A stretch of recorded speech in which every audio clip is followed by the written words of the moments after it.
نازنین تلشن تبلو آوردی برای چی من نایستم در تلفن вообще جواب نمیدی сообщение واتساپ دا یگون چرا جواب نمیدی سبب شما نبود شوهر من راست که من تصور جواب دادم نمیتونم سبب چیه برای چی جواب نمیدی من میخوام که سبب شو بفهمم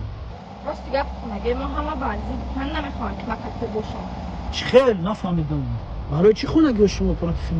ما چی بدی کردم در شما سببی همین کار همین نیست مگه این سبب من در خونه شما فهمیدم من نمیخوام که ازش میگم اوه من نفهمیدم تو میدونی که یگون که سرورده من نیست روز میشه که ما دبیت میکنم سوی بیام چی میشم تو فکر نکی که یا حیات شما بوین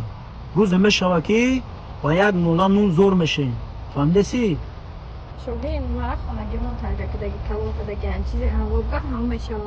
محل خیلی کنم بخورم میگویم میروی با آخرین باران زبانم